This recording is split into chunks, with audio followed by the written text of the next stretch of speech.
This is Newsnight, where we go above and beyond the headlines. I'm Pia Ontiveros. Tonight on the program, President Bongbong Marcos names a career diplomat as the new Foreign Affairs chief as he buckles down to work on his first full day as chief executive. On the day, commuters have to shell out more for jeepney fares and pay again for MRT rides. President Marcos gives the go signal to extend free bus rides on EDSA until December.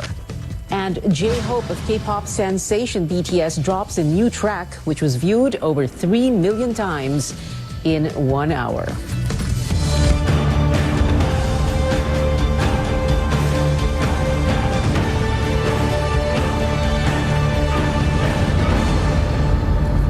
Today marks the first full working day of President Bongbong Marcos. Rex Amicio gives us a rundown of his activities. A mass inside the Malacanang compound, the swearing-in of another cabinet official, and attendance to the anniversary of the Air Force. These mark the events of President Bongbong Marcos on his first full day in office. The mass officiated by Manila Archbishop Jose Cardinal Advincula was also attended by Vice President Sara Duterte and other cabinet secretaries. Cardinal Advincula's call for the new administration: listen to the people who ask questions with empty stomachs. The president then administered the oath of his foreign affairs chief, a longtime career diplomat. Enrique Manalo is current permanent representative to the United Nations and was acting foreign affairs secretary under the Duterte administration for 2 months in 2017. Ambassador to the US, Babe Romualdez, says Manalo is expected to pursue the administration's independent foreign policy. The independent foreign policy is more in reference to reaching out to major countries all over the world where we think is important for our relationship. The new president, however, has yet to appoint secretaries for key departments. Among them are health, given the raging pandemic, and energy amid rising fuel prices. I don't think there was a president, at least in recent memory, that was able to complete his cabinet right away. President Marcos then attended the Air Force's 75th anniversary celebration at Clark Air Base in Pampanga, his first event with the military. The first family, meanwhile, has decided to stay at Bahay Pagbabago inside the Malacanang compound. This was also the residence of former President Rodrigo Duterte and late President Noynoy Aquino. It's being renovated right now. In the meantime, they're still staying in another place. The chief executive, meanwhile, may hold his first cabinet meeting sometime next week. With an unprecedented mandate, the nation expects much from the new president, as high prices of food and fuel are now affecting ordinary households. Rex Remitio, CNN Philippines.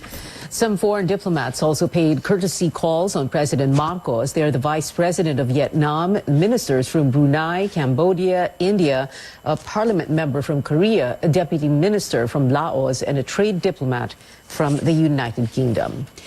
President Marcos joins the celebration of the Philippine Air Force as it marks its 75th anniversary. It was his first event with the military. Our senior correspondent David Santos joins us live from Clark in Pampanga. David, what did the president say?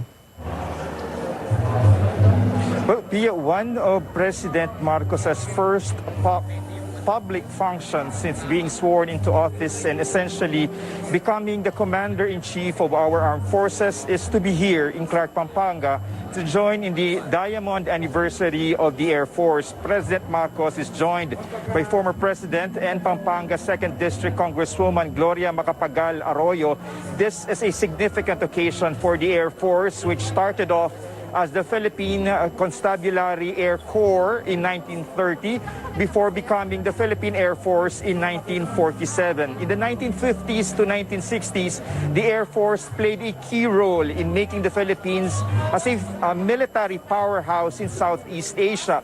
Now, in his speech tonight, Mr. Marcos praised the Air Force for its security missions to defend us as a sovereign state against internal and foreign threats, as well as its countless efforts to respond to natural and man-made disasters. The Air Force is critical for our nation's territorial defense, primarily to monitor our airspace against intrusions, but also the major military service expected to be the first responder against any aggression in any part of our territory. Mr. Marcos also vowing to continue the Air Force's modernization program initiated by previous administrations. There was supposed to be an aerial display composed of a high-speed opener and flyover showcasing some of the Air Force's most recent asset acquisitions, such as the FA-50 fighter jets, Super Tucano attack aircraft, and Black Hawk helicopters. This, however, had to be called off at the last minute due to bad weather. Now, President Marcos, just before he went on air, has left this venue here in Clark. But moments earlier, he had dinner with Congresswoman Arroyo, as well as with other defense and military officials. Pia. It's David Santos there reporting. The Trade Department welcomes its new secretary, former University of the Philippines President Alfredo Pascual. Pascual formally assumes the post in a turnover ceremony earlier today. On top of his priorities, continues supporting micro, small, and medium-sized enterprises. He says the country should develop local industries that impact food security. Pascual promises help for coconut, coffee, and cacao producers, as well as regional industries. Our objective is to enable small businesses to grow and graduate from micro to small, from small to medium, from medium to large. We want to integrate them into the domestic and global value chains. Our country can be competitive, but we have to do it region by region. Everyone should progress and no one should be left behind. Among other plans, Pascual mentioned improve the ease of doing business in the country, attract investments and expand exports, and review the agency's structure and processes. New Transportation Chief Jaime Bautista announces his priorities as he kicks off his first 100 days in office. At the leadership turnover in the agency, Bautista promised to provide accessible, affordable, comfortable, and safe transport service nationwide. Although he did not specify how, Bautista says under the Marcos presidency, the transport sector will become at par with global standards. Now, just a day after President Marcos' inauguration and weeks before the 19th Congress begins, a lawmaker files a resolution seeking a longer term for the president and vice president. The proposal is to amend the Constitution by extending the term of service from the current single term of 6 years to a 5-year term with possible re-election. Pampanga Representative Aurelio Don Gonzalez Jr. has filed a resolution which also proposes that the president and the vice president shall be voted in tandem to encourage strong party system. Gonzalez argues the current term to implement long-term programs and policies appears to be insufficient. Gonzalez is also pushing to increase the current 3-year term of elected local officials and congressmen, excluding barangay leaders, to 5 years with a limit of only 2 consecutive terms. The Constitution currently allows them to have 3 consecutive terms. At the Senate Center, Alan Peter Cayetano says he will immediately file a bill that will grant a one-time 10,000 peso cash assistance to families amid the COVID-19 pandemic. Cayetano consistently lobbied for the 10K Ayuda bill as Taguig congressman, but it failed to be included in the Bayanihan 3 COVID-19 aid package. Aside from pushing it in the Senate, Cayetano also urged newly sworn-in Taguig Pateros representatives Ricardo Cruz Jr. and Maria Amparo Zamora to file the counterpart bill in the House of Representatives. The House and Senate will jointly open the first regular session of the 19th Congress on July 25th.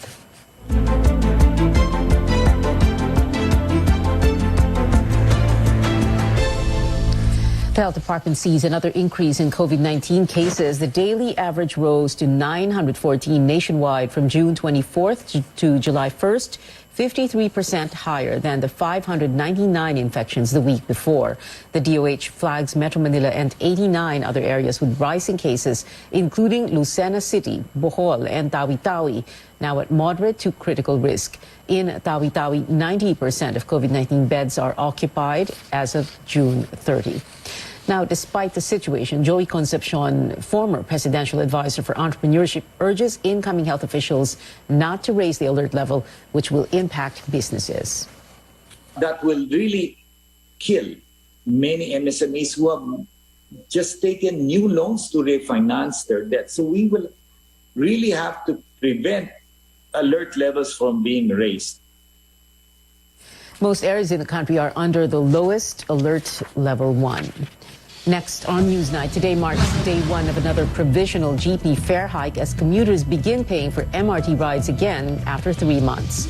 And former President Rodrigo Duterte and former Vice President Leni Robredo spend their first day out of office. We tell you what lies ahead for citizens Duterte and Robredo, only here on CNN Philippines.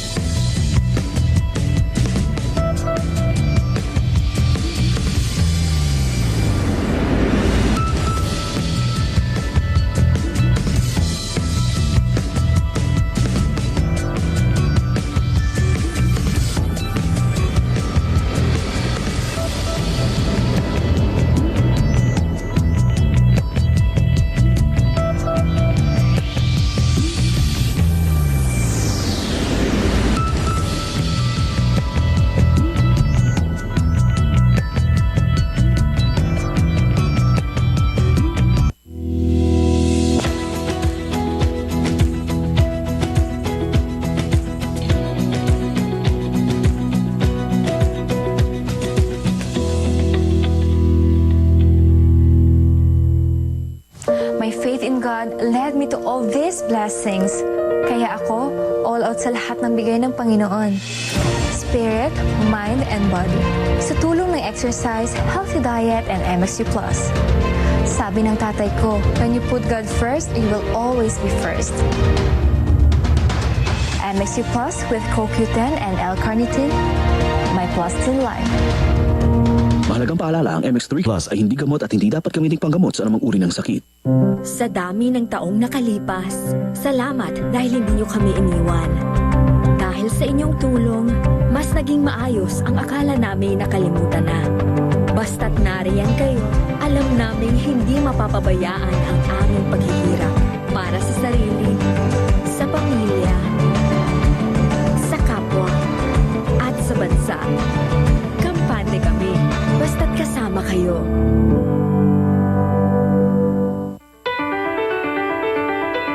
With more infrastructures in place, like airports, expressways, and those hard-to-reach areas, even the smallest or the micro businesses such as us would grow in terms of faster and efficient services and being able to deliver to more customers and being able to also reach out to more communities. Infrastructure projects of San Miguel will enable greater connectivity and encourage further development in rural areas and decongest major cities for better mobility. By moving more people more efficiently, San Miguel helps the economy by making its citizens more productive. Less time spent traveling will translate to increased economic activities.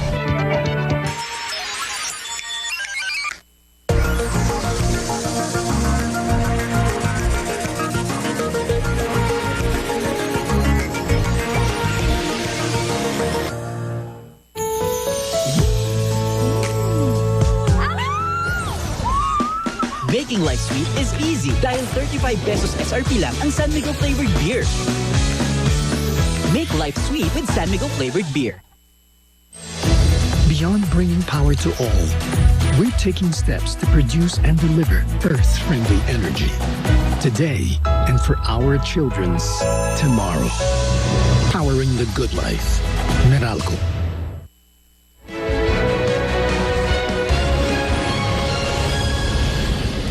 You're watching Newsnight on CNN Philippines. Jeepney rides now cost at least 11 pesos nationwide, while some commuters believe this could help drivers amid soaring pump prices.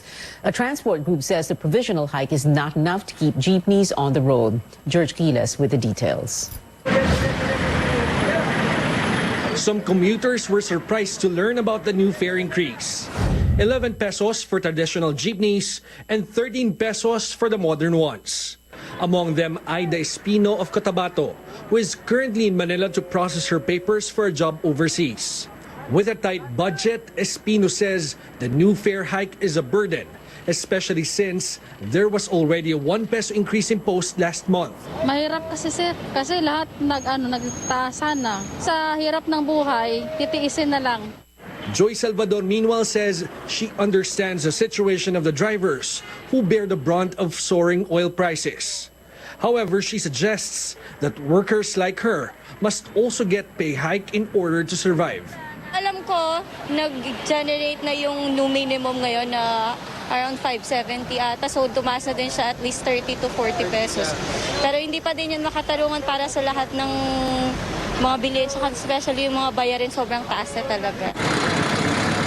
For jeepney driver Freddy Sabado, while he's thankful for a new round of provisional fare increase, it's still not enough for drivers to make a decent living. It was his birthday on Thursday, but instead of celebrating like he used to do, he just took a day off and stayed home.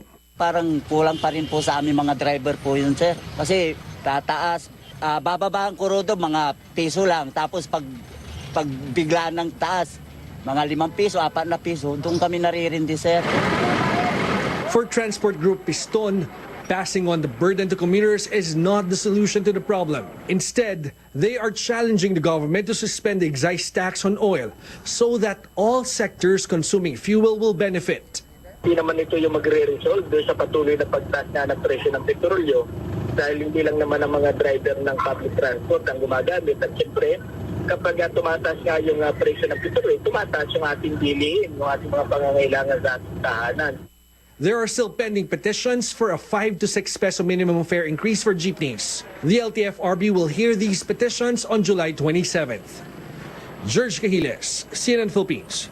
Rail commuters will also have to deal with more expenses. Page Javier reports MRT rides are no longer free beginning today. It's back to reality for MRT3 passengers as the Libreng Sakay program comes to an end. No more free rides means commuters reviewing their already tight budget. The Duterte administration's program, which lasted for 3 months, ended June 30. MRT3 officials say the program benefited over 28 million passengers from March 28 to June 30. One of them is single mother Chini Gangoso, who commutes daily from Taft Avenue to her workplace near Shaw Boulevard. Hirap na lang sa budget. Siguro mga 1,800 din mahigit yung na-save ko sa loob ng 3 months. Siyempre malaking tulong din yung sa akin. Imbis na ibayad ko sa MRT, nadadagdag ko dun sa padala sa anak ko. Despite the additional expense, she would rather take the MRT instead of other modes of public transportation. Kung walang choice, syempre magbabas. Yun. Pero sa akin, convenient MRT pa rin. No choice. May bayad o wala. Senior citizen Maria Ana Jubilo shared her experience when she was asked to pay for a ride this morning. Surprise ka kasi kumbaga sa dati, pagkuha mo ng ticket, bigay ka agad. Ngayon, ko na may bayad na nga pala. Sana matuloy pa rin. Malaking bagay kaya yun sa mga kagaya namin na nagbabayad everyday, nagko-commute. Jubilo says she saved about 600 pesos per month because of the free rides. Some students we spoke to are divided on the Libreng Sakay program. Namiss agad namin yung libre kasi medyo mataas kasi yung pamasahe. Malaking tulong kasi yung free transportation sa katulad sa amin ng mga estudyante pa lang. Nawala yung convenience na parang dire-diretso na lang, tas wala nang iisipin na pamasahe. Pero naiintindihan naman kasi kailangan din para makabangon ulit yung ekonomiya natin. Most passengers hope government can find the funding to revive the Libreng Sakay program. It remains unclear if President Ferdinand Marcos Jr. will bring back the initiative. The Libreng Sakay program was implemented in March to help ease the burden of commuters amid the rising prices of fuel and basic goods. Paige Javier, CNN Philippines.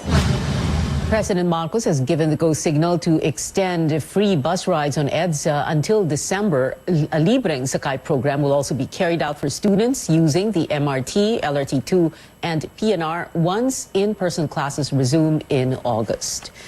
Former President Rodrigo Duterte begins his life as a private citizen. Tristan Odalo gives us a look at Duterte's homecoming in the city of Davao yesterday and what's next for him after 6 years. There are few things former President Rodrigo Duterte plans to do shortly after turning over the presidency to President Bongbong Marcos. Get 8 hours of sleep and spend quality time with his family, especially his grandchildren. As any president, buhay pa ngayon, will tell you, it's a killing job. Duterte also looks forward to more motorcycle rides and catch up with his daughter, Vice President Sara Duterte. Walang panahon. Busy sa pampanga. Ako naman, sustansya ako. On Thursday from Malacanang, Duterte went to a shopping mall and spent time with his security personnel. He then proceeded to the NAIA Terminal 2 to board a commercial flight to Davao. Upon landing past 7 p.m., his plane was greeted with a water salute and cheers from passengers. From the airport, Davaoenos also waited for Duterte's convoy as he made his way to a homecoming concert in the city. The proud son of Davao thanked his supporters for rallying with him as he cited some landmark laws, including the free college tuition and universal healthcare laws. Pahinga muna. Kailangan niya magpahinga. A well-deserved rest po mula sa trabaho. Napakahirap po ako. Nakita ko talaga yung hirap ng trabaho the last 6 years. Salamat Mr. President. Salamat PRRD sa iyong serbisyo para sa ating bayan. CNN Philippines also visited his residence in Barangay Matina, Davao. Security remains tight in the area. The owner of one of Duterte's favorite carinderias is also excited to welcome him back as a private citizen. Even as a civilian, former President Duterte says that he is not closing his doors on the possibility of participating on discussions on issues that matter most to Filipinos. But for now, Citizen Duterte is on rest mode and he is happy that he's finally back home. In Davao City, Tristan Odalo, CNN Philippines. But a progressive group wants the former president to be held accountable for his so-called sins to the Filipino people. Bayan says that among the 30 supposed sins of Duterte were his bloody drug war, pandemic response, and massive government debt. Bayan also says it finds fault with him for the return of the Marcoses to Malacanang, former Senator Laila de Lima's detention, the Marawi siege in 2017, and the 2.5 years of martial law in Mindanao. Duterte faced potential scrutiny from the International Criminal Court. Its prosecutor, Karim Khan, said he would seek to reopen a probe into possible crimes against humanity committed during the drug war. Former Vice President Leni Robredo hits the ground running a day after stepping down from office. Robredo leads the launch of her Angat Buhay non-government organization, aiming to make it the biggest volunteer network in the country. Anjo Alimario has that and more about Robredo's first day as Citizen Leni. Hindi man tayo nagtagumpay, hindi man tayo nagbogi, nagtagumpay pa din tayo. She's now attorney Leni Robredo, but her commitment to help the poor and the powerless did not change. Robredo leads the kick-off of Angat Buhay NGO a day she left the office of the Vice President, a promise she kept when she addressed her supporters during her pasasalamat in May. We really started something very, very special during the campaign. At hindi pwede na mapupunta sa wala yung ating naumpisahan.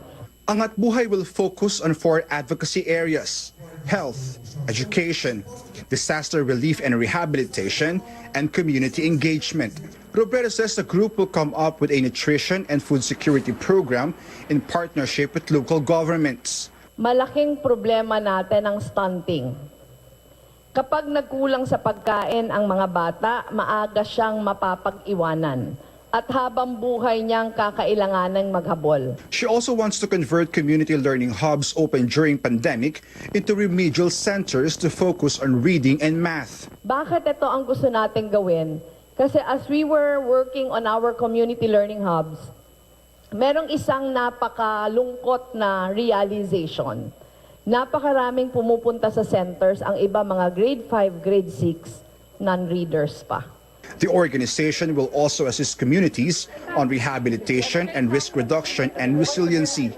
Roberto says Angat Buhay will not set up local chapters. Instead, it will tap local groups to carry out programs. Yung pinapaniwalaan natin na klase ng governance from the ground up, hindi yung dinidikta ng nasa taas yung gagawin sa nasa baba. The Museo ng Pag-asa will soon open, she notes, which will house some of the artworks given to her during the campaign. Others are now part of the fundraising event where visitors can buy paintings from 1,000 to 10,000 pesos. Roberto says she's excited with what lies ahead of Angat Buhay, ready to keep the spirit of volunteerism alive. Anjali Mario, CNN Philippines. Straight ahead, the NBA superstar Kevin Durant could part ways with his current team soon as multiple reports reveal he requested for a trade from the Brooklyn Nets. And a member of K-pop sensation BTS drops his first solo single. We'll have more after the break. Stay tuned.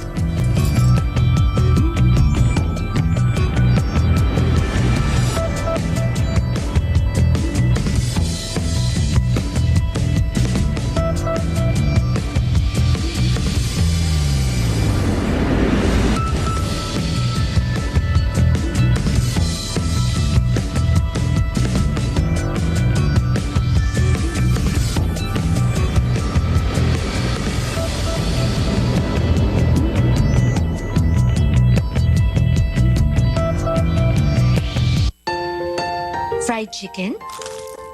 Timplang happy!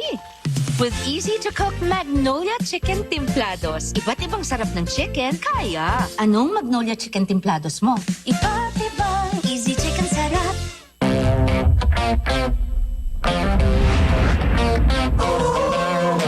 Eyes on me everywhere, but I still take the dare. My game is always fair.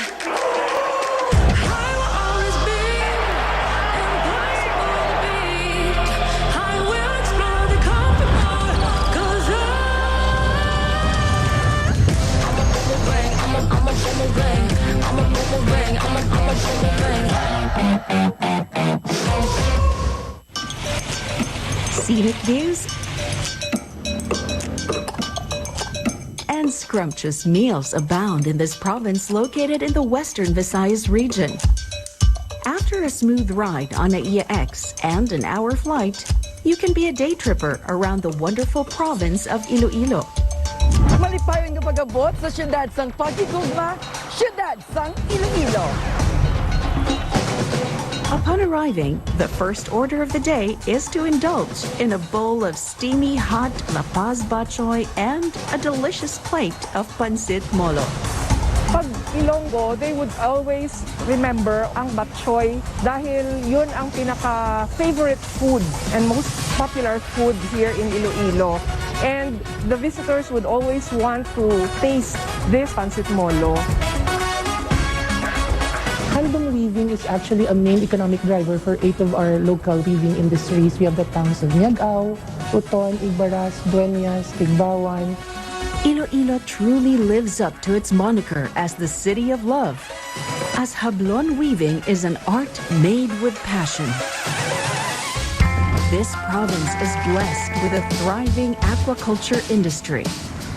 Since we have a vast municipal waters, scallops became a source of livelihood of the people. Dahil sa mga magagandang mga infrastructure at saka mga daan, kaya marami rin nagdumadayo dito na pumupunta sa Iloilo.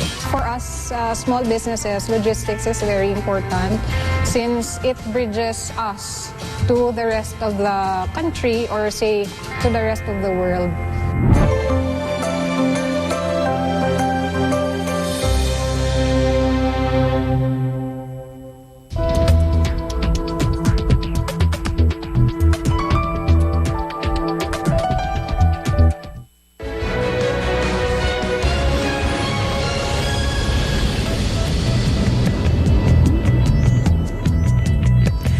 Welcome back. The biggest deal in NBA history could be keeping Nikola Jokic in the Denver Nuggets. News outlets like Stadium and The Athletic report say Jokic agrees to a $264 million Supermax contract extension with the team. The two-time MVP is also set to have a player option for the 2027 to 2028 season worth $60 million. And it may be the end of Kevin Durant's time in the Brooklyn Nets. The NBA website, citing multiple reports, says Durant requested a trade from Brooklyn. This comes just a few days after Kyrie Irving opted into his contract with the team for next season. Hip-hop meets rock and K-pop in BTS rapper J-Hope's new track. More is the first single off Hobi's solo album, Jack in the Box. The music video is also dropped today, racking up 3 million views in just the first hour of release.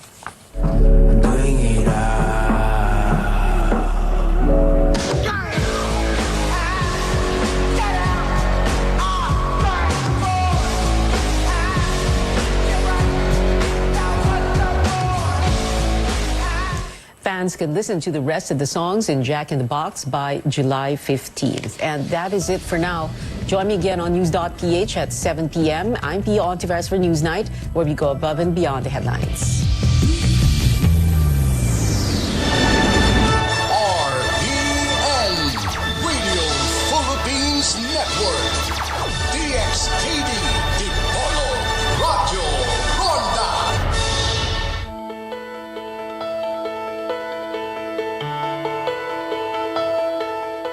After more than 2 years into the pandemic, we're all hopeful for some sense of normalcy. But even as the government lifts some restrictions, we can't let our guards down. Just like any virus, COVID-19 continues to develop newer variants. In fact, the Philippines recently recorded its first confirmed case of the Omicron BA.2, an even more transmissible variant responsible for the surge now seen in the United States. But what does this mean for our country, and how can we best protect against it? On the program today, we'll share all you need to know about the Omicron BA.2 and other subvariants. I'm Dr. Freddy Gomez, and this is MedTalk Health Talk on CNN Philippines.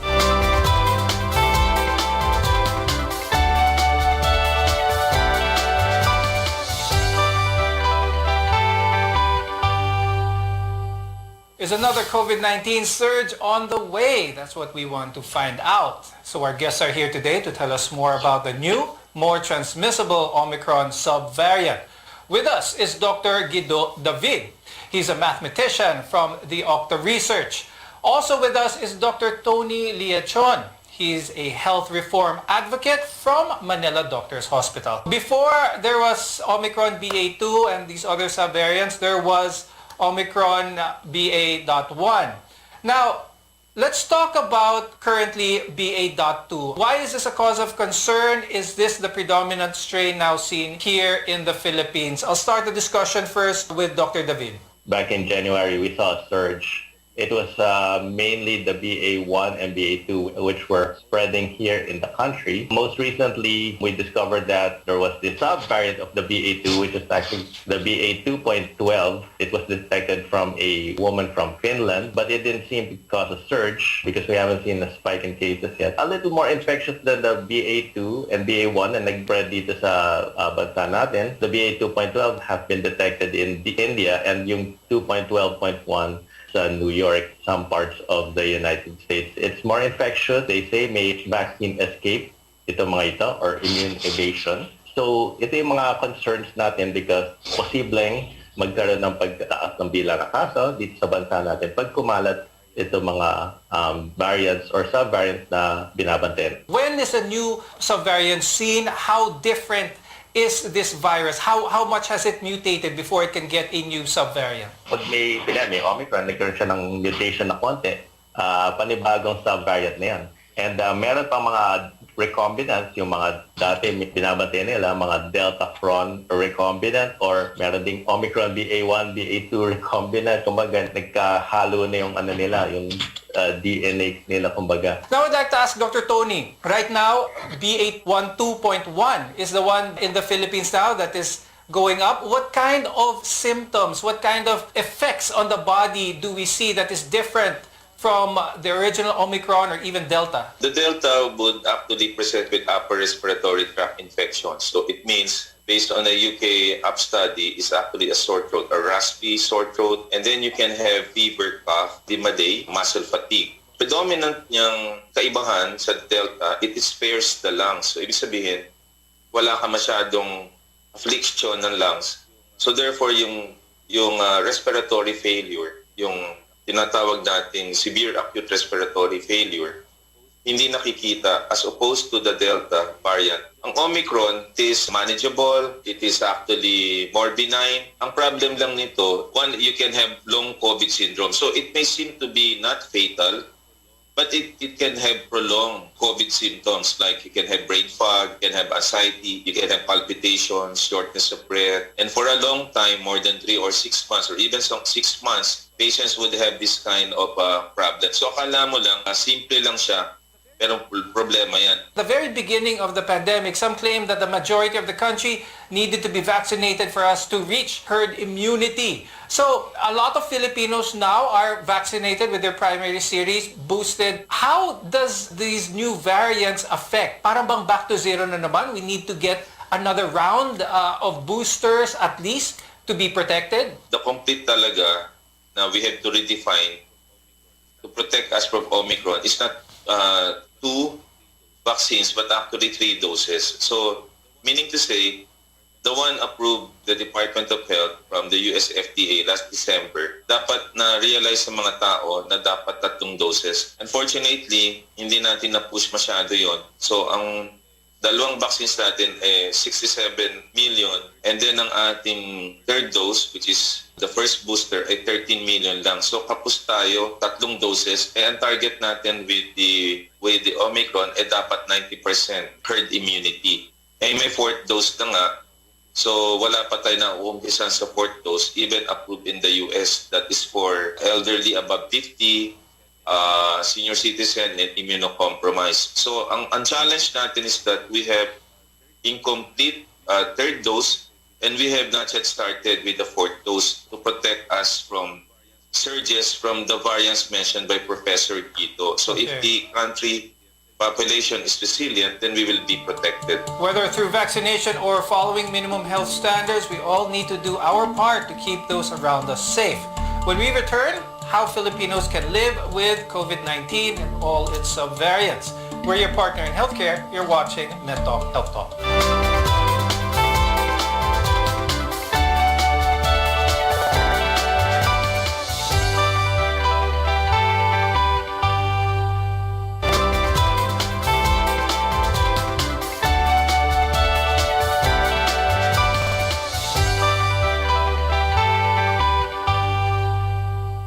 From wearing masks to social distancing, COVID-19 has changed our way of life. 2 years later, how can we best live with the virus? I'm Dr. Freddy Gomez, and welcome back to MedTalk Health Talk. Dr. Guido, earlier we mentioned how the activities of these past few days, especially during the campaign season, may have prompted a lot more congregations, gatherings for that matter. Would this play a role? Would we see the effects of these probably in the weeks to come? We're monitoring the numbers to see if there's going to be any increase in numbers due to the activity of the previous past few days. But we have been having campaign sorties and rallies in mass numbers over the past month, and we haven't seen an increase in cases. I mean, except for a few upticks, very small upticks here and there.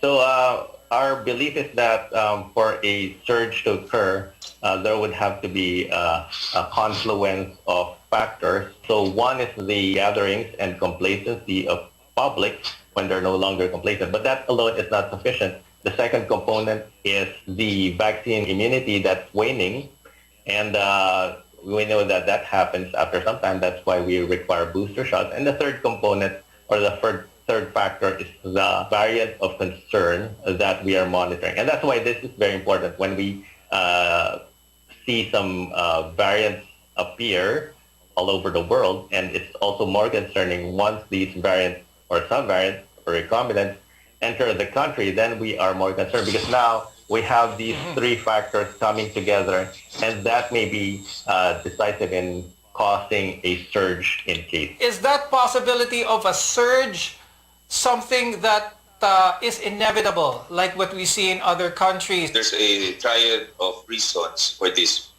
The variants of concern, the waning immunity, plus the deliberate or inadvertent violation of the minimum public health standards. With liberality of the travel, as you can see, all over Asia, naging central tayo sa Asia with South Africa, Vietnam, and even the New Zealand and Australia or Vietnam, other countries na model countries in the world, affected sila because late nakarating ang variant of concern sa kanilang BA.2. Tayo wala because nauna tayo. So, it means na eventually it will catch up with us depending on our preparation. Before we continue with how to prepare for those, I'd like to ask, could you briefly explain now, we have BA4 and 5. Could you talk about those two subvariants that are looming on the sides? These are definitely concerning kasi BA.4 and .5.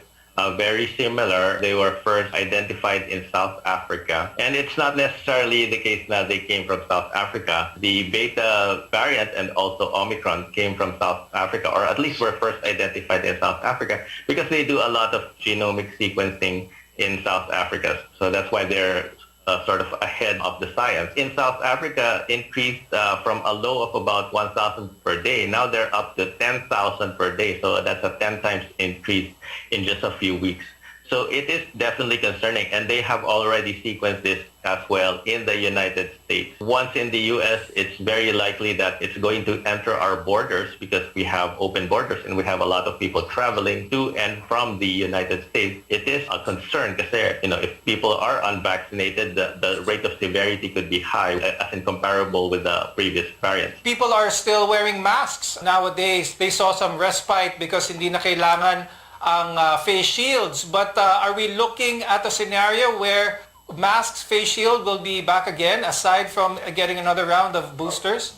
It's a given that we will not do away with the face mask. Of course, the face shield has been answered already even by the WHO. Hindi natin kailangan. Ang kailangan natin high-grade or medical-grade face mask which can protect us. While we still have the mask mandate, our country has, as mentioned, started to really open its borders. So under Alert Level 1, Filipinos are allowed to once again travel to many destinations in and out of the country. While we're still living with the virus, we still need to take every precaution necessary. When we return, tips to help boost your immune system and live healthy, as well as the question of, is the Philippines prepared? Your health is our mission here on MedTalk Health Talk.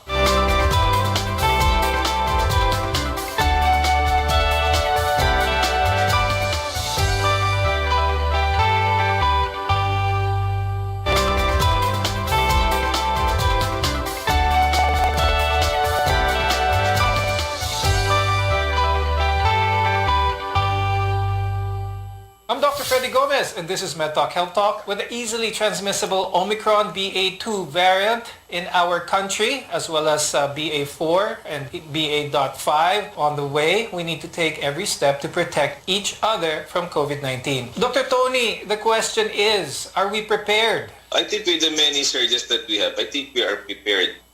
The only question is our complacency at this point in time, since we have a quiescent period for about 3 months na mababa ang cases natin. But we don't want the Omicron surge that will surprise us. So definitely, if we could have start stockpiling a rapid antigen test, will be effective. Whatever variants can be managed at home as long as we are empowered to have the rapid antigen test. That's number one. Number two, we need to have the mass medical grade or those that can protect us, high quality ones. And then number three, yung mga over-the-counter drugs like analgesic, antipyretic, yung mga vitamins dati, nagkawalaan yan. So I think dapat ma-alert ng Department of Health, yung mga pharmacies, that they should have that in place. I think we should go back right now to the vaccination and then prioritize yung mga dapat bakunahan, A1, A2, A3, and then get the boosters right there to the ones that will need it. What advice can you give people to not be complacent and just continue on that health sense that they currently have? There's a false sense of security that the pandemic is over. And that's because they see that the cases are low, there's no longer a threat, DOH is no longer reporting large numbers. So for most people, they think it's over, but the truth is it's not. I mean, we're at the low point, yes, but it's not necessarily over. I mean, yes, we have vaccinations, but not everyone is vaccinated. I mean, our vaccine coverage for the country is only around 60%. And the low booster coverage. We can't wait for these variants to enter the country and start surging before we act. We have to be proactive. And then we might be able to prevent a surge, or at least control the surge in cases if we're proactive, if we're following health protocols, if we're getting ourselves vaccinated and getting ourselves boosters. BA.4 and BA.5 around the corner. Do we already know what some of the standout symptoms of them are, like what you mentioned earlier for the BA.2? They will present with sore throat, fever, cough, muscle fatigue, and general body pains. It's a typical respiratory tract infection. And the predominant symptom is usually a sore throat, a raspy sore throat, and it will spare the lungs. That is the classic presentation. And it would not actually affect the lungs, just like the Delta. So, ang suspicion natin, basta't meron kayong flu-like manifestation at may sore throat, then testing na kaagad kayo for rapid antigen test. Iisa lang naman kasi ang description niyan sa Omicron. Be careful guys kasi magtatag-ulad yung July. Kung mag-expire ang vaccine natin by July, by just projection, kasi seasonal kasi as a doctor, nakikita ko sa clinic, seasonality, yung July hanggang October, dyan yung mga upper respiratory tract infections. Nandyan din ang dengue fever, andin dyan mga pneumonia. So aside from that, prepare yourself with the flu shots then and the pneumonia shots. And before we go, Dr. Guido, do you have any advice for our viewers? In 2 years, alam ko pagod na yung mga tao sa pandemic and nakikita naman natin yon. And our economy is also important. So we have opened up our businesses, all the business sectors so that our economy can grow. The pandemic is not yet over. We're not yet at endemic level. Even though the cases are low, cases are still high in other countries. There's still a surge in Taiwan. South Africa is surging again. The U.S. is up to 100,000 cases per day again. So always be vigilant and proactive. We can't wait for these new variants or sub-variants or recombinants to enter the country. We must be prepared. We can go out, but let's wear our face masks. Let's practice the minimum public health standards. And let's all stay safe. And Dr. Tony, any advice? Every Filipino citizen should be empowered, should be engaged, and should be educated. So, let's shrink the problem, paliitin natin ang problema. At the family level, we should be prepared. At the workplace level, we should be prepared. But let us not forget that the surge is still there, the variants are coming, and therefore we need to prepare ourselves. With that, thank you very much, Dr. Guido David and Dr. Tony Liachon for being with us and keeping us up to date with the latest on Omicron and all its subvariants. Remember, always wear your face mask, practice social distancing, and get vaccinated and boosted. I'm Dr. Freddy Gomez, and thank you for watching Med Talk Health Talk.